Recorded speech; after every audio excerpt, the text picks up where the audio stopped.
Hello everyone, welcome to YouTube channel. Friends, इस video में बात करेंगे यूपी टीईटी का फॉर्म फिल कैसे करना है। ऐसे छात्र जिन्होंने बीएड या डीएलएड कंप्लीट कर लिया है वो स्टूडेंट्स कैसे अपना फॉर्म फिल करेंगे। अगर आप अपीयरिंग वाले स्टूडेंट्स हैं तो आपके लिए दूसरी वीडियो है, आप दूसरी वीडियो को जाकर देख लेना। ये कंप्लीट करने वाले स्टूडेंट्स के लिए, जिन लोगों ने बीएड या डीएलएड कंप्लीट कर लिया है वो लोग अपना पूरा फॉर्म कैसे भरेंगे, इसकी पूरी जानकारी आपको इस वीडियो में मिलने वाली है। तो पहले तो आप लोग अपना ओटीआर कर लें। इसके लिए इनिशियलाइज ओटीआर आईडी पर क्लिक करेंगे।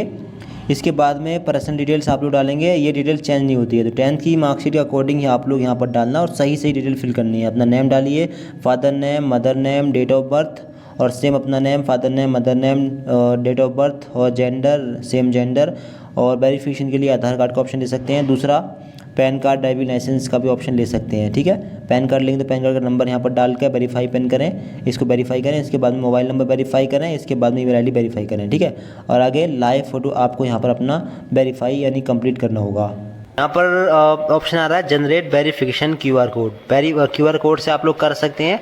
अगर इस पर क्लिक करेंगे, अब क्यूआर कोड यहाँ पर आ चुका है। इस पर क्लिक करेंगे तो एक लिंक आएगा, उस पर क्लिक कर देंगे। फिर मोबाइल फ़ोन से भी अपलोड कर सकते हैं।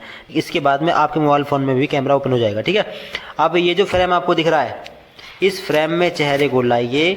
जब आपका पूरा चेहरा सही से आ जाए, आप लोग इसके बाद में कैप्चर फोटो वाले ऑप्शन पर क्लिक करेंगे। ठीक है, इस फ्रेम में अपने चेहरे को लाना है, बाल समेत पूरा चेहरा आपका इस फ्रेम में दिखना चाहिए। ठीक है, इसके बाद में आप लोग यहाँ पर होगा photo verified successfully, save verify photo पर आप लोग क्लिक करेंगे और इसको यहाँ से सेव कर देंगे।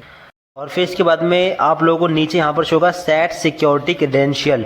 अब आप लोगों को पासवर्ड सेट करना है। पासवर्ड में मिनिमम 8 कैरेक्टर होने चाहिए। कैसे बनाएंगे, मान लीजिए आपका नाम राम, तो अपने नाम का पहला लेटर लेंगे कैपिटल। ठीक है, आपका नाम कुछ भी हो, अपने नाम का पहला लेटर लेना है कैपिटल, इसके बाद के सारे लेटर लेने स्मॉल, और इसके बाद में @ ले लें, और इसके बाद में 1 2 3 ले सकते हैं, या फिर अपनी डेट ऑफ बर्थ का ईयर ले सकते हैं, फिर कुछ भी नंबर्स आप लोग ले सकते हैं। ठीक है, 1 2 नंबर्स। अकाउंट रिकवरी क्वेश्चंस में जाएंगे, यहाँ से कोई एक ऑप्शन सेलेक्ट करेंगे। ठीक है, और इसके बाद में उस ऑप्शन का आंसर यहाँ पर लिखेंगे। जैसे कि अगर आपने सेलेक्ट किया what is your mother's maiden name, तो यहाँ पर अपनी मदर का मेडन नेम डालेंगे। अगर यहाँ पर आपने सेलेक्ट किया what is the name of your first school, तो अपने पहले स्कूल का नाम यहाँ पर फिल करेंगे। ठीक है, आप लोगों को पासवर्ड रिसेट करने में काम आएगी ये चीज़। ठीक है, तो अपने इस चीज़ का ध्यान रखिएगा। ठीक है, इसके बाद में कैप्चा मतलब वेरिफिकेशन कोड जो आपके सामने है उनको ऐड या माइनस जो भी आपके सामने है इसको ऐड करके यहाँ पर डाल देना। इसके बाद में रजिस्टर एंड प्रोसीड पर क्लिक कर देना। और एक बहुत बड़ी चीज़ आप लोग सुन लें, इस डिटेल में करेक्शन नहीं होगा। जी हाँ, जिसमें आपका name, mother name, father name, date of birth, gender, इन चीज़ों में करेक्शन डेट में भी करेक्शन नहीं हुआ, इसके लिए अलग से करेक्शन डेट आएगी। तो अगर एक बार चेक कर लें, कोई मिस्टेक आपके name, mother father name, DOB, gender वगैरह में नहीं होनी चाहिए। ठीक है, हर बार ये करेक्शन नहीं हो पाता है, कब कुछ ही टाइम पर करेक्शन डेट आती है बस। ठीक है, इसके बाद में आपका रजिस्ट्रेशन कंप्लीट हो जाएगा। आप लोगों को एक ओटीआर आईडी मिल जाएगी। ठीक है, ऊपर आपको ओटीआर आईडी शो हो जाएगी। अब यहाँ पर देख लें, आपका name, mother name, father name, DOB, इनमें कोई करेक्शन नहीं होगा, जेंडर में भी। आगे है आधार लिंक्ड मोबाइल नंबर, आधार कार्ड का नंबर यहाँ पर डालना है, जिससे यहाँ पर मोबाइल नंबर डालना है जो आपके आधार कार्ड से लिंक हो। ठीक है, टेलीफोन नंबर इसको छोड़ सकते हैं। नेशनलिटी इंडियन सेलेक्ट रहेगी। आगे है मैरिटल स्टेटस, अपना जो भी है अपना सेलेक्ट कर लें। आगे मैरिड में जो भी अपना सेलेक्ट कर लें। आगे है प्लेस ऑफ बर्थ, आपका जन्म किस प्लेस में हुआ है, अपना स्टेट सेलेक्ट करें। विजिबल आइडेंटिफिकेशन मार्क यहाँ पर दें। आपकी बॉडी पर कोई जले का कटे का निशान होगा। ठीक है, उसकी जानकारी दे सकते हैं। जले का निशान है तो बर्न मार्क ऑन, जहाँ पर है left hand, shoulder, back, face, जहाँ भी है उसकी जानकारी आप दे सकते हैं। ठीक है, नहीं है तो नो मार्क भी डाल सकते हैं। रिजर्वेशन कैटेगरी, किस कैटेगरी से आप लोग बिलोंग करते हैं, SC ST OBC, जो भी अपनी कैटेगरी सेलेक्ट करें। आगे आएगा creamy layer, non creamy layer. आपके फादर की इनकम अगर 8 लाख से कम है तो आप आते हैं नॉन क्रीमी लेयर में। 8 लाख से ज़्यादा इनकम आपके फादर की है तो फिर आप आते हैं क्रीमी लेयर में। ठीक है, अब यहाँ पर देखें कैटेगरी सर्टिफिकेट नंबर आपको चाहिए होगा, किन किन स्टूडेंट्स को, OBC SC ST EWS category. ठीक है, क्लियर, यहाँ पर आपको होगा। आगे है सर्टिफिकेट इशू डेट, ये डेट आप लोगों को सर्टिफिकेट पर देखने के लिए मिल जाएगी। आप वहाँ से देखकर यहाँ पर फिल कर देना। ठीक है, ईयर में कितना आ रहा है, तो ईयर में मिनिमम आप कितना ही पुराना लगा सकते हैं, मतलब यहाँ पर कोई लिमिट नहीं है। फिर भी आप 3 साल से ज़्यादा पुराना मत लगाइए। अगर OBC या EWS कैटेगरी से बिलोंग करते हैं तो 3 साल पुराना तक कैटेगरी सर्टिफिकेट यहाँ पर लगा सकते हैं, ठीक है। और SC ST के छात्र 5 साल पुराना तक कैटेगरी सर्टिफिकेट लगा दीजिए, कोई दिक्कत आपको नहीं आएगी। ज़्यादा पुराना है तो हो सकता है कि ऑनलाइन अपडेट ना हो, इससे आपको दिक्कत आ सकती है, ठीक है। फिर में यहाँ पर लिमिट कोई नहीं है, कितना ही पुराना आप लोग यहाँ पर लगा सकते हैं, सिलेक्ट करने का ऑप्शन आ रहा है। आगे है इशूइंग अथॉरिटी, यहाँ पर डालेंगे। इशू अथॉरिटी भी आपको सर्टिफिकेट में देखने के लिए मिल जाएगी, तहसीलदार होगा या फिर जिला मजिस्ट्रेट वगैरह कहीं पर भी, कहीं से आपको आपने बनवाया होगा। आगे है स्टेट ऑफ इशूइंग, किस स्टेट से आपने इशू किया है। यहाँ पर आर यू डिफरेंटली एबल्ड, तो यहाँ पर नो रहने देंगे। अगर आप लोग फिजिकली हैंडीकेप्ड हो तो लगाएंगे यस, वरना नो। स्पेशल रिजर्वेशन अगर इनमें से आते हैं तो लगाएं, वरना नन पर लगाएं। Seeking age relaxation, OBC SC ST वालों को और EWS वालों को यहाँ पर यस करना है। आगे आएगा एज रिलैक्सेशन कैटेगरी, अपनी कैटेगरी यहाँ पर सेलेक्ट करिएगा, ठीक है, जो भी आप कैटेगरी है। इसके बाद में सेव एंड नेक्स्ट पर क्लिक करके इसको सेव कर देंगे। फिर इसके बाद में आपका ये स्टेप सेव होगा, अगला स्टेप खुलेगा। अगला स्टेप है एड्रेस डिटेल्स का, अपना एड्रेस फिल करिए। एड्रेस लाइन 1 अपना फिल करें यहाँ पर, लाइन 2 यहाँ पर फिल करें, लाइन 2 में अपना विलेज टाउन एरिया फिल कर दें। लाइन 3 ऑप्शन है, इसको छोड़ सकते हैं। आगे है स्टेट, किस स्टेट से आप बिलोंग करते हैं, इस ऑप्शन में जाइए, अपना स्टेट सेलेक्ट करिए। आगे जिला, किस जिले से आप लोग बिलोंग करते हैं, अपना जिला सेलेक्ट करिए। आगे पिन कोड, अपने एरिया का पिन कोड यहाँ पर फिल करिए। आगे आएगा परमानेंट एड्रेस, अगर करेस्पॉन्डेंस और परमानेंट एड्रेस सेम हो तो आप सेम एज परमानेंट इस पर क्लिक कर देंगे और दोनों जगह फिर सेम एड्रेस फिल हो जाएगा। अलग अलग भी फिल कर सकते हैं। इसके बाद में सेव एड्रेस एंड नेक्स्ट पर क्लिक करके सेव कर देंगे। अब यहाँ पर देखें, ये है अगला स्टेप क्वालिफिकेशन डिटेल्स का। अब यहाँ पर बहुत ध्यान से आप लोग देख लीजिए, एक और अपडेट यहाँ पर आ चुकी है। पहले यहाँ पर आर यू गवर्नमेंट टीचर, यहाँ पर एक टिक करने का ऑप्शन आ रहा था, लेकिन अब वो भी हटा दिया गया है। तो अपडेट आती रहती हैं, अब आप लोग देख लें, ये फ्रेश वीडियो है। अपडेट यहाँ पर आई है कि अब यहाँ पर यस नो का ऑप्शन दे दिया गया है। शायद अप्लाई के बाद में जो यस नो का ऑप्शन आ रहा था वो हटा दिया गया होगा, अब सीधे यहाँ पर यस नो का ऑप्शन दे दिया गया है। यानी अगर आप गवर्नमेंट टीचर हो बेस्ड ऑन 12th तो आप लोग यहाँ पर यस कर सकते हैं, ठीक है। फिर आप लोग अपना यहाँ पर HRMS नंबर डालेंगे, HRMS कोड, वरना आप लोग यहाँ पर नो कर देंगे, ठीक है। नो ऑलरेडी टिक भी रहेगा। नीचे आएंगे, नीचे आने के बाद में आपको अपनी क्वालिफिकेशन भरनी है। अब यहाँ पर 1 by 1 करके डिटेल फिल करिएगा। पहले आपको अपनी 10 की डिटेल, फिर 12, फिर ग्रेजुएशन, फिर 10 क्वालिफिकेशन डिटेल भरनी है।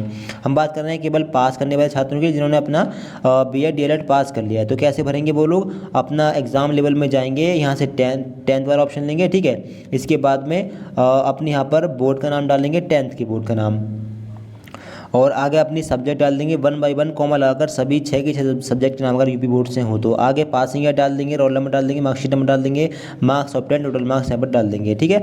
बाकी 12 के छात्र अपन 12 वाला ऑप्शन लेंगे, ठीक है। 10 के बाद 12 का ऑप्शन लेंगे। इसके बाद में 12 के बोर्ड का नाम डाल देंगे यहाँ पर, और सभी सब्जेक्ट का नाम यहाँ पर डाल देंगे, पासिंग ईयर यहाँ पर, रोल नंबर यहाँ पर, और marksheet number, total marks, marks of 10 total marks यहाँ पर डाल देंगे।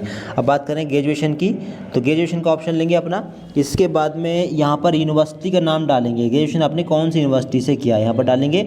सब्जेक्ट का नाम आप लोग यहाँ पर डालेंगे, सब्जेक्ट। अब सब्जेक्ट आपके पास कौन कौन सी थी, तो लास्ट ईयर की 2 सब्जेक्ट के नाम डाल सकते हैं, वही मेन होती हैं। यही इसी 2 सब्जेक्ट से आप लोग BEd करते हैं अकॉर्डिंग टू इन 2 सब्जेक्ट से, ठीक है। और इन्हीं 2 सब्जेक्ट के अकॉर्डिंग पर आप लोग MA MSc MCOM PG course करते हैं। तो लास्ट ईयर की 2 सब्जेक्ट के नाम डाल सकते हैं, वरना सेकेंड ईयर की 3 सब्जेक्ट के नाम भी डाल सकते हैं, इससे कोई भी दिक्कत आपको नहीं आएगी। आगे पासिंग ईयर डाल देना, कब पास किया आपने ग्रेजुएशन, रोल नंबर डाल देना, मार्कशीट नंबर डाल देना। ये परसुइंग का जो ऑप्शन है वो उनके लिए है जो 4 ईयर इंटीग्रेटेड कोर्स कर रहे हैं, BA BEd या DLEd वगैरह, वो लोग अपना ग्रेजुएशन की और BEd DLEd की डिटेल आप लोग सेम भरेंगे, ठीक है। बाकी अपना इसको सेव करें आइडेंटिटी पर क्लिक करके। अब बात करते हैं ट्रेनिंग क्वालिफिकेशन डिटेल कैसे भरनी है। यहाँ पर जाएंगे, यहाँ पर ट्रेनिंग क्वालिफिकेशन वाला ऑप्शन लेंगे। अब हम बात कर रहे हैं केवल पास करने वाले छात्रों की, ठीक है। अगर आपने पास कर लिया है अपना BEd या DLEd तो आप लोगों को इस बॉक्स पर टिक नहीं करना है, ठीक है। आपको अब अपने बोर्ड का नाम और यूनिवर्सिटी का नाम डालना है। अगर आपने DLEd पास कर लिया है तो यहाँ पर क्या डालेंगे, एग्जामिनेशन, और यहाँ पर देखें examination regulatory authority Prayagraj Uttar Pradesh, ये डाल देंगे DLEd कंप्लीट करने वाले छात्र, और BEd करने वाले छात्र अपनी यूनिवर्सिटी का नाम डालेंगे। अब सब्जेक्ट नाम डाल देंगे यहाँ पर अब देखिए 1 बाई 1 अगर सब्जेक्ट आप लोग डालेंगे तो यहाँ पर लिस्ट में आ नहीं पाएगा, ठीक है। 100 वर्ड में सब्जेक्ट का नाम डालना होता है। तो यहाँ पर आप एक टीचिंग सब्जेक्ट का नाम, बीएड वालों के बारे में बताते हैं पहले। बीएड कंप्लीट करने वाले छात्र आप लोग अपनी सेकंड सेमेस्टर या फर्स्ट सेमेस्टर या फर्स्ट ईयर की मार्कशीट या एग्ज़ाम फॉर्म या फिर एडमिट कार्ड चेक करना। उस पर एक टीचिंग सब्जेक्ट होगी, उसका नाम क्या होगा, teaching of mathematics, teaching of social studies, teaching of English या pedagogy of Hindi, pedagogy of English, pedagogy of social studies या पेडागोजी ऑफ मैथमेटिक्स या पेडागोजी ऑफ साइंस। इस तरीके से एक टीचिंग सब्जेक्ट होगी। वो टीचिंग सब्जेक्ट होती है आपकी ऑप्शनल, वो एग्ज़ाम फॉर्म में सिलेक्ट करनी होती है, ऑप्शनल होती है वो, ठीक है। तो उस सब्जेक्ट का नाम डाल देंगे यहाँ पर और कॉमा लगाइए इस तरीके से, और ऑल बीएड कंपलसरी सब्जेक्ट यहाँ पर डाल देना है। ये हुआ बीएड वालों के लिए। अब डीएलएड पास, अगर आपने डीएलएड पास किया है तो आप लोग simple DElEd all compulsory subject यहाँ पर डाल देंगे, ठीक है। डीएलएड ऑल कंपलसरी सब्जेक्ट इतना यहाँ पर डाल देना है केवल। पासिंग ईयर यहाँ पर डाल देंगे, कब आपने पास किया है, रोल नंबर यहाँ पर डाल देंगे, मार्कशीट नंबर यहाँ पर डाल देंगे। अगर मार्कशीट नहीं मिली हो तो यहाँ पर आप लोग NA डाल सकते हैं, नॉट एप्लीकेबल। आगे मार्क्स ऑफ 10 डाल देंगे और टोटल मार्क्स डाल देंगे। अगर आपके मार्क्स CGPA में आए हैं तो CGPA को अपनी यूनिवर्सिटी के मल्टीप्लाइंग फैक्टर से मल्टीप्लाई करके उसको आप लोग परसेंटेज में चेंज करेंगे। जैसे आपकी यूनिवर्सिटी मान लीजिए मल्टीप्लाइंग फैक्टर 9.5 है, तो अपने CGPA को 9.5 से मल्टीप्लाई करें, फिर आपकी परसेंटेज निकलेगी जितनी बनेगी, 60 62 जितनी भी है, जितनी भी है। इसके बाद में आप टोटल नंबर, टोटल मार्क्स कैसे निकालेंगे, तो अपने सभी सेमेस्टर की सब्जेक्ट को काउंट करना, उसको 100 से मल्टीप्लाई कर देना, आपका टोटल मार्क्स निकल जाएगा, ठीक है। टोटल मार्क्स निकल जाएगा, टोटल मार्क्स से फिर परसेंटेज को डिवाइड करेंगे तो फिर आपका मार्क्स ऑफ 10 भी यहाँ पर निकल जाएगा, ठीक है। बाकी डिटेल्स अगर जानना हो तो चैनल के प्लेलिस्ट में वीडियो है, आप जाकर देख लीजिए। डिटेल से उसमें उस वीडियो में बताया, आप उस वीडियो को जाकर देख सकते हैं कैसे हमने काउंट किया है, ठीक है। तो अपने मार्क्स यहाँ पर फिल करते हैं बीएड और डीएलएड वाले छात्र। मार्क्स ऑफ 10 CGPA का मसला, तो CGPA से परसेंटेज निकाल कर और परसेंटेज से मार्क्स काउंट करके यहाँ पर डाल देना। डिटेल से देखना हो तो दूसरी वीडियो देख सकते हैं। इसके बाद में आइडेंटिटी पर क्लिक करके इसको आप लोग सेव कर देंगे। फिर इसके बाद में आप लोग थोड़ा नीचे आएंगे। नीचे आने के बाद में यहाँ पर आपको शो होगा प्रोसीड नेक्स्ट, इस पर क्लिक करके आप लोग अपनी डिटेल को सेव कर देंगे। इसके बाद में अगले स्टेप पर आप लोग पहुँच जाएंगे। अगला स्टेप रहेगा ट्विन डिटेल्स का। अब यहाँ पर अगर आप जुड़वा भाई या बहन हो तो यस कर सकते हैं, वरना आप लोग नो पर रहने दें। इसके बाद में सेव एंड नेक्स्ट स्टेप पर क्लिक करके इसको सेव कर देंगे। पहुँचेंगे अगला स्टेप है अपलोड डॉक्यूमेंट का। अब यहाँ पर क्या क्या डॉक्यूमेंट अपलोड करना है, पासपोर्ट साइज का फ़ोटो, सिग्नेचर और इसके अलावा आइडेंटिटी प्रूफ में एक डॉक्यूमेंट जो कि लिस्ट में आ रहे हैं, इनमें से कोई एक, ठीक है। एक ऑप्शन लेंगे और जो ऑप्शन लेंगे उसी का नंबर यहाँ पर डालेंगे, फिर उसी डॉक्यूमेंट को अपलोड करेंगे। 10th की मार्कशीट और 12th की मार्कशीट, ग्रेजुएशन की मार्कशीट और हैंड डिक्लेरेशन हिंदी या फिर इंग्लिश में हाथ से लिखकर ब्लू पेन से, ठीक है, लिखकर, और आप लोग वाइट बैकग्राउंड पेज पर लिखकर इसको फोटो खींचकर इसको आप लोग अपलोड कर देंगे। बाकी आगे है training certificate. If you are currently pursuing your training qualification please upload your last semester marksheet. अब यहाँ पर क्या अपलोड करना है, देखिए अगर आप फर्स्ट सेमेस्टर में हैं तो आप यहाँ पर अपना अलॉटमेंट लेटर अपलोड कर देंगे, ठीक है। अगर आप लोग सेकंड सेमेस्टर में आ गए हैं तो पहले सेमेस्टर का रिजल्ट आ गया होगा, आप लोग अपने पहले सेमेस्टर का रिजल्ट यहाँ पर अपलोड कर देना। अगर आप फर्स्ट ईयर में हैं, एनुअल पैटर्न से पढ़ रहे हैं तो अपना अलॉटमेंट लेटर आप यहाँ पर अपलोड कर सकते हैं। दूसरी चीज़ यहाँ पर अपनी लास्ट सेमेस्टर की यानी ग्रेजुएशन के लास्ट ईयर की मार्कशीट भी अपलोड कर सकते हैं, दोनों वैलिड रहेंगी। या तो अपना अलॉटमेंट लेटर अपलोड कर दें या फिर अपना ग्रेजुएशन के लास्ट सेमेस्टर की या लास्ट ईयर की मार्कशीट भी अपलोड कर सकते हैं, ठीक है। डॉक्यूमेंट अपलोड कैसे करना है इसके लिए अलग से वीडियो बनी हुई है डिटेल से, ठीक है। आप उस वीडियो को देखकर अपने डॉक्यूमेंट अपलोड कर सकते हैं। इसके बाद में proceed to preview and submit पर क्लिक करके इसको आप लोग सेव कर देंगे। फिर इसके बाद में दोस्तों आपके फॉर्म का प्रीव्यू आपके सामने आएगा, OTR प्रोफाइल प्रीव्यू। एक बात ध्यान से सुन लें, अभी आप अपने फॉर्म में करेक्शन कर सकते हैं। जी हाँ, अगर किसी स्टेप में करेक्शन करना हो तो आप लोग एडिट पर क्लिक करके आप उसी स्टेप में करेक्शन कर सकते हैं, ठीक है। आप अपने फॉर्म को बारीकी से चेक कर लें, अभी आपको कोई मिस्टेक लग रही तो आप लोग अभी हाथों हाथ करेक्शन कर सकते हैं, ठीक है। करेक्शन अगर आप लोगों को नहीं करना हो तो आप लोग यहाँ टिक करें, इस बॉक्स पर टिक करना। इसके बाद में OTR कंप्लीट OTR प्रोफाइल, इस पर क्लिक करके इसको कंप्लीट कर देंगे। इसके बाद में OTR में करेक्शन नहीं होगा, OTR में करेक्शन जो होगा वो करेक्शन डेट में ही होगा, ठीक है। इसकी जानकारी मिल जाएगी आप लोगों को। अब इसको आप लोग यहाँ से सेव कर देंगे। फिर इसके बाद में आपका डैशबोर्ड खुलेगा। अब आप लोग यहाँ पर शो होगा registration complete, OTR details complete. ठीक है, दोनों कंप्लीट हो चुके हैं। अब एग्जाम में थोड़ा नीचे आएंगे, एग्जामिनेशन, यहाँ पर आपको शो होगा अप्लाई नाउ का ऑप्शन। इन्फो एंड गाइड पर क्लिक करके यहाँ पर कुछ इंस्ट्रक्शंस वगैरह चेक कर सकते हैं। अब अप्लाई करने के लिए आप लोगों को अप्लाई नाउ वाले इस बटन पर क्लिक करना है। इसके बाद आएगा exam preference, select your paper and qualification details. देखिए अप्लाइड फॉर, किस लेवल के एग्जाम के लिए अप्लाई करना चाहेंगे। अब यहाँ पर आपको अपना पेपर सिलेक्ट करना है, कौन से पेपर के लिए आप लोग अप्लाई कर रहे हैं। 1 to 5 के लिए अप्लाई कर रहे हैं तो आप लोग ये वाला ऑप्शन लें। 6 to 8 के लिए अप्लाई कर रहे हैं तो आप ये वाला ऑप्शन लें। और अगर बोथ पेपर के लिए कर रहे हो तो ये वाला ऑप्शन लें। बात करें क्वालिफिकेशन की, तो अगर आपने ग्रेजुएशन के बाद में DLED कर लिया है तो आप दोनों पेपर के लिए एलिजिबल हैं। बोथ पेपर के लिए आप अप्लाई कर सकते हैं, आपकी फ़ीस डबल हो जाएगी। अगर आप 1 पेपर के लिए करना चाहें तो ये वाला ऑप्शन लें। अगर आपने केवल 12th के बाद में DLED किया है तो 1 to 5 के लिए आप एलिजिबल हैं। अगर आपने ग्रेजुएशन के बाद में BEd किया है तो आप लोग 6 to 8 पेपर के लिए एलिजिबल है। पहले बात करते हैं 1 to 5 के लिए कैसे अप्लाई करना है पास करने वाले छात्रों को। तो अपना 1 to 5 वाला ऑप्शन सिलेक्ट करना, यहाँ पर ऑप्शन ब्लैंक हो जाएगा। यहाँ पर are you working as a government teacher, यहाँ पर अभी भी ऑप्शन आ रहा है। ठीक है, अगर नहीं आ रहा हो तो आपके सामने हो सकता है नहीं आ रहा हो। ठीक है, तो अपना सिलेक्ट कर लेना। ठीक है, गवर्नमेंट टीचर हो तो यस करना, वरना नो पर टिक लगा देना। अब आपकी क्वालिफिकेशन क्या है, अपनी क्वालिफिकेशन यहाँ पर सिलेक्ट करेंगे। BTC DLED में एडमिशन ले लिया हो तो ये वाला ऑप्शन रहा, स्नातक करने के बाद में। ठीक है, अगर 12th के बाद में लिया हो एडमिशन तो आप लोग अपना दूसरा ऑप्शन भी ले सकते हैं। ठीक है, ये रहा। न्यूनतम 50% अंकों के साथ में इंटर किया हो, इसके बाद में BLED में एडमिशन लिया हो तो आप ये वाला ऑप्शन भी ले सकते हैं, वरना आप लोग अपना ऑप्शन लीजिएगा। इसके बाद में नीचे आएंगे, अपनी यूनिवर्सिटी के नाम यहाँ पर डालना है। क्वालिफिकेशन स्टेटस, यहाँ से पास वाला ऑप्शन लें। हम केवल बात कर रहे हैं पास वाले छात्रों की। ठीक है, पास वाले छात्रों को कैसे फॉर्म भरना है। डेट ऑफ कंप्लीशन मार्कशीट, अब आपकी मार्कशीट पर एक प्रिंटेड डेट होगी, वो प्रिंटेड डेट यहाँ पर डाल देना। अगर मार्कशीट नहीं मिली हो तो फाइनल सेमेस्टर का जो रिज़ल्ट जारी हुआ है वो उस रिज़ल्ट की डिक्लेयर डेट क्या थी वो डेट यहाँ पर डालनी है। जैसे आपका चौथे सेमेस्टर या सेकेंड ईयर का रिज़ल्ट मान लीजिए जुलाई में आया था, 17 जुलाई 18 जुलाई को, तो यहाँ पर एक डेट यहाँ पर डाल देंगे कौन सी डेट में आपका फाइनल सेमेस्टर या ईयर का रिज़ल्ट आया था, ये वेबसाइट से पता कर लेना। इसके बाद में सेकेंड चॉइस लैंग्वेज है, सेकेंड लैंग्वेज आप कौन सी रखना चाहेंगे वो अपने यहाँ पर सिलेक्ट कर सकते हैं। ठीक है, अब बात करें 6 to 8 पेपर के लिए, तो अपना upper primary 6 to 8 paper select करें। इसके बाद में कौन से ग्रुप से आपने, कौन सा ग्रुप था आपके पास। अगर आपने BA के बाद में BEd किया है तो आपके पास REd group, social science group था। अगर आपने कॉमर्स BCom के बाद में किया है तो भी REd ग्रुप। अगर BSc के बाद में आपने BEd किया है तो आपका मैथ ग्रुप होगा। ठीक है, अपना ग्रुप सिलेक्ट कर लेना। अगर गवर्नमेंट टीचर के रूप में काम कर रहे हो तो यहाँ पर यस करना, वरना आप नो लगा देना।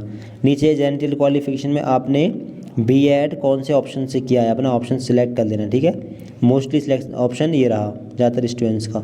नीचे आएंगे, अपनी यूनिवर्सिटी का नाम डाल देना है। क्वालिफिकेशन स्टेटस में आपने पास कर लिया होगा, पास पर लगाना, केवल पास के बारे में बात करने हैं। डेट ऑफ कंप्लीशन यहाँ पर डालना है, आपने कब कंप्लीट किया है। तो आपको अगर मार्कशीट मिल गई तो मार्कशीट पर प्रिंटेड डेट होगी, मार्कशीट की प्रिंटेड डेट यहाँ पर डाल सकते हैं। अगर मार्कशीट नहीं मिली हो तो फिर आप लोग यहाँ पर फाइनल सेमेस्टर या फाइनल ईयर की रिजल्ट डिक्लेयर डेट डाल सकते हैं। ठीक है, आगे मार्क्स ऑब्टेन यहाँ पर डाल दें, टोटल मार्क्स यहाँ पर डाल दें। ठीक है, परसेंटेज यहाँ पर डाल दें। मार्क्स ऑब्टेन टोटल मार्क्स अगर परसेंटेज में तो दोनों साल के मिलाकर डालने हैं। ठीक है, अगर CGPA में दे रखे हों तो CGPA से परसेंटेज निकालना, परसेंटेज से मार्क्स काउंट करके यहाँ पर टोटल मार्क्स और मार्क्स ऑब्टेन फिल कर देना। नीचे सेकंड लैंग्वेज सेलेक्ट करना और यहाँ पर फिल कर देना। अब बात करें बोथ पेपर के लिए कैसे अप्लाई करेंगे पास वाले, तो बोथ पेपर का ऑप्शन सिलेक्ट करें। इसके बाद में यहाँ पर आप अपना ग्रुप सेलेक्ट करें, आपने ग्रेजुएशन कौन से ग्रुप से किया है। ग्रेजुएशन के लिए केवल ये अपना ग्रेजुएशन का ग्रुप लें, कौन से ग्रुप से आपने ग्रेजुएशन किया है। ठीक है, आगे working as a government teacher हो तो यस वरना नो लगा दें। आप पहले भरनी है 1 to 5 की क्वालिफिकेशन। ठीक है, जनरल क्वालिफिकेशन 1 to 5 आपने यानी कि और DLED कौन से ऑप्शन से किया है अपना ऑप्शन सेलेक्ट करेंगे। नीचे DLED कहाँ से किया है, बोर्ड का नाम यहाँ पर डाल देंगे। बोर्ड का नाम क्या डालना है वो आपको शुरू में दिखा दिया है। ठीक है, क्वालिफिकेशन स्टेटस यहाँ पर डालेंगे, पास का ऑप्शन सेलेक्ट करेंगे और यहाँ पर डेट ऑफ कंप्लीशन डालेंगे, वही सेम जो आपको बताया अभी पीछे। ठीक है, अब नीचे 6 to 8 क्वालिफिकेशन भरनी है आपको। आपने BEd कौन से ऑप्शन से किया है, नीचे BEd नहीं किया है तो आपने जो अपना DLED किया है, DLED का आपने कौन से ऑप्शन से किया, अपना ऑप्शन आप लोग सिलेक्ट करेंगे कौन से ऑप्शन से आपने DLED किया है। ठीक है, नीचे अपनी यूनिवर्सिटी बोर्ड का नाम डाल देंगे, डीएलएड वाले बोर्ड का नाम, ठीक है। आगे क्वालिफिकेशन स्टेटस में आप लोग यहाँ से पास वाला ऑप्शन लेंगे और डेट ऑफ कंप्लीशन डाल देंगे, टोटल मार्क्स डाल देंगे, मार्क्स ऑफ 10 डाल देंगे, ठीक है। इसके बाद में सेकंड लैंग्वेज सेलेक्ट करके और सेव एंड नेक्स्ट पर क्लिक करके आप लोग यहाँ से इसको सेव कर देंगे। इसके बाद में अगला ऑप्शन रहेगा एग्जाम डॉक्यूमेंट का। यहाँ पर देख लीजिए एसेंशियल क्वालिफिकेशन मार्कशीट। अब यहाँ पर देख लें, बहुत ध्यान समझ लें, यहाँ पर कौन सी मार्कशीट अपलोड करनी है। ऐसे छात्र जिन्होंने अपना बीएड डीएलएड कंप्लीट कर लिया है उन लोगों को अपना मार्कशीट अपलोड करनी है फाइनल, या फिर अपना डिग्री सर्टिफिकेट अपलोड करना है। अगर मार्कशीट नहीं मिली हो तो प्रोविजनल डिग्री सर्टिफिकेट बनवा कर यहाँ पर अपलोड कर देना, हाथों हाथ बन जाएगा, कॉलेज से अगर ले आना या ऑनलाइन डाउनलोड कर सकते हैं। अब ऐसे छात्र जो अपीयरिंग में फॉर्म भर रहे हैं, जिन्होंने अपना बीएड डीएलएड कंप्लीट नहीं किया है, वो स्टूडेंट्स क्या करेंगे, वो यहाँ पर लगाएंगे अपने पिछले सेमेस्टर की मार्कशीट। अब हम यहाँ पर जो भर रहे हैं वो पासिंग के साथ में भर रहे हैं, तो यहाँ पर हमारे सामने ये ऑप्शन आ रहा है। अगर आप लोग अपीयरिंग वाला भर रहे होंगे तो आपके सामने क्या होगा, upload your last semester available marksheet. तो आप अगर तीसरे सेमेस्टर में हो तो दूसरे सेमेस्टर की मार्कशीट इंटरनेट वाली यहाँ पर लगा देनी है। अगर दूसरे सेमेस्टर की मार्कशीट नहीं आई है तो पहले सेमेस्टर की लगा देनी है, ठीक है। अगर आप चौथे सेमेस्टर में हो तो तीसरे सेमेस्टर की मार्कशीट यहाँ पर अपलोड कर देना। तीसरे सेमेस्टर की मार्कशीट नहीं आई हो तो दूसरे सेमेस्टर की अपलोड कर देना, ठीक है। तीसरे सेमेस्टर में बैक हो और रिजल्ट आ चुका है तो बैक वाली ही लगा देना, कोई दिक्कत नहीं है, ठीक है। बस आपको दिखाना है कि आप स्टूडेंट्स हैं, ठीक है, और आप कौन सेमेस्टर के स्टूडेंट्स ये आपको दिखाना है। लेटेस्ट वाली ही लगानी है जहाँ तक हो सके पॉसिबल, ठीक है। और बाकी डीएलएड बीएड वाले छात्र अगर जो एनुअल पैटर्न से पढ़ रहे हैं, अगर सेकेंड ईयर में हो तो फर्स्ट ईयर वाली मार्कशीट लगाएं, और अगर फर्स्ट ईयर में हैं और एग्ज़ाम नहीं हुए हैं तो क्या करेंगे, लास्ट सेमेस्टर की मार्कशीट यानी ग्रेजुएशन के लास्ट ईयर या लास्ट सेमेस्टर की मार्कशीट यहाँ पर अपलोड करनी होगी। साइज़ वगैरह देख लेना। कैश डॉक्यूमेंट अपलोड कैसे करने हैं इसकी भी वीडियो बनी हुई है हमारे चैनल पर, एक प्लेलिस्ट बनी हुई है, उसमें सारी वीडियो ऐड हैं, आप कोई वीडियो जाकर देख सकते हैं, सारी वीडियो बहुत इंपॉर्टेंट है, ठीक है। यहाँ पर अपना कर देना, ठीक है। इसके बाद में प्रोसीड टू प्रीव्यू पर क्लिक करके इसको सेव कर सकते हैं। तो इन्फॉर्मेशन डालने के बाद में preview and proceed to preview पर आप लोग क्लिक कर दें और फिर इसके बाद में आपके फॉर्म का प्रीव्यू आपको शो होगा, इसको चेक कर लें। नीचे आने के बाद में I agree to above declaration, इस बॉक्स पर आपको टिक करना है। इसके बाद में confirm and proceed to payment पर क्लिक करके इसको कंफर्म सेव कर देना और इसके बाद में इसका पेमेंट आप लोगों को कर देना है। तो यहाँ पर आप लोगों को कंफर्म एंड पे फी इस तरीके से कुछ करके आ रहा होगा, आपको इस पर क्लिक कर देना है, ठीक है। बाकी अगर आपने एक बार क्लिक कर दिया था तो अब आपको शो हो रहा होगा प्रोसीड टू पेमेंट गेटवे, ठीक है। तो आप लोग क्लिक कर देना। इसके बाद में आपके सामने ऐसा स्टेप खुलेगा, आपके अप्लाइड फॉर पेपर वगैरह आपको शो हो रहे होंगे और एप्लीकेशन स्टेटस में आपको अभी पेंडिंग शो करेगा जब तक आप लोग फीस पे नहीं करेंगे, ठीक है। तो नीचे आएंगे, नीचे आने के बाद में यहाँ पर आपको शो होगा पे नाउ बाय आईसीआईसीआई बैंक, ठीक है। इस पर यानी आप आईसीआई का ऑप्शन ले सकते हैं, बाकी एसबीआई का ऑप्शन भी ले सकते हैं, ठीक है। कोई भी एक ऑप्शन ले लेंगे, दोनों ऑप्शन में आपको यूपीआई का ऑप्शन देखने के लिए मिल जाएगा, यानी फोन पे, जीपे और पेटीएम वगैरह दोनों में आपको देखने के लिए मिल जाएंगे। इस पर क्लिक करेंगे, इसके बाद थोड़ा नीचे आएंगे, नीचे आने के बाद में आपको शो होगा यूपीआई का ये ऑप्शन, इस पर क्लिक करना और फिर इसके बाद में आपका पेमेंट, आपका mobile number, email ID show होगी, ठीक है। थोड़ा नीचे आएंगे, नीचे आने के बाद में 3 ऑप्शन है पेमेंट करने के। पेमेंट कैसे कैसे कर सकते हैं, यूपीआई आईडी से कर सकते हैं। यूपीआई आईडी से करना हो तो यूपीआई आईडी यहाँ पर डालना, वेरीफाई पर क्लिक करना, वेरीफाई होगी, इसके बाद डायरेक्ट पेमेंट कर सकते हैं। दूसरा ऑप्शन है क्यूआर कोड का और तीसरा ऑप्शन है यूपीआई ऐप का, ठीक है। तीनों में से किसी भी तरीके से पेमेंट कर सकते हैं। क्यूआर कोड से करना हो तो इस पर क्लिक करें, इसके बाद में प्रोसीड नाउ वाले इस ऑप्शन पर क्लिक करें और फिर इसके बाद में आपके सामने क्यूआर कोड ओपन होगा। अब इसका स्क्रीनशॉट ले लें, ऐसे भी कर सकते हैं, स्क्रीनशॉट लें, फिर इसके बाद में अपने फ़ोन पे, जी पे जो भी यूज़ कर रहे हैं उसको ओपन करें और जो स्कैनर जो आता है वहाँ पर स्कैनर में स्कैन करें। इसके बाद में एक लिंक आएगा, उस लिंक पर पेमेंट कर दें, ठीक है। 5 मिनट का यहाँ पर टाइम मिलेगा आपको। और दूसरा, अगर आप लोग यूपीआई ऐप से करना चाहें डायरेक्ट, इस पर क्लिक करना, इसके बाद में प्रोसीड नाउ वाले ऑप्शन पर क्लिक करना, इसके बाद में ओके पर क्लिक करना। इसके बाद जितने भी ऐप आप इस्तेमाल कर रहे हैं वो आपके सामने ओपन हो जाएंगे। अब यहाँ से कोई भी एक ऐप को ओपन कर लेंगे। हम अपना जो पेमेंट कर रहे हैं वो हम इसी थ्रू करते हैं, ठीक है। अब आपके सामने यहाँ पर पेमेंट डालने के लिए मतलब पेमेंट शो होगा, पे पर क्लिक करेंगे। अब यहाँ पर अपना पिन डाल दीजिए और पेमेंट कर दीजिए, ठीक है। इसके बाद सीधे आपको उस वाले पेज पर पहुँचाना है, उस वाले पेज को काटना नहीं है। चीज़, अगर आप लोग फ़ोन पे से स्कैनर के द्वारा करना चाह रहे हैं तो ये जो आपको स्कैनर दिख रहा है इस पर क्लिक क्लिक करना। इसके बाद में अपलोड क्यूआर पर क्लिक करना। इसके बाद में जो स्क्रीनशॉट आप लोगों ने खींचा था उस पर क्लिक करना, डन पर क्लिक करना। इसके बाद में अपने आप यहाँ पर प्रोसीड टू मतलब वो शो होगा, वेबसाइट शो होगी, साइट एक तरीके से। और इसके बाद में प्रोसीड टू पे पर क्लिक करना। इसके बाद में पे पर क्लिक करना और यहाँ पर अपना पिन डालकर पेमेंट करना। सीधे उस वाले पेज पर पेमेंट करते ही सीधे उस वाले पेज पर पहुँच जाएँ। इसके बाद में आपको होगा पेमेंट सक्सेसफुल, सीधे आप लोग उस वाले पेज पर पहुँच जाएंगे। और यहाँ पर देख लें, इस पेज को काटना नहीं है, अपने आप यहाँ पर रिफ्रेश होगा और पेमेंट सक्सेसफुल आपको शो हो जाएगा। इसके बाद में आप लोग यहाँ पर शो होगा payment successful, your UPTET 2026 application fee has been received, your application is now complete. इस तरीके से पेमेंट करेंगे तो कभी पेमेंट नहीं फंसेगा। पेमेंट जब हो जाए सीधे इस वाले पेज पर पहुँच जाएँ, इस पेज को कट नहीं करें, अपने आप पेमेंट सक्सेसफुल होगा और इस तरीके से आपको शो हो जाएगा।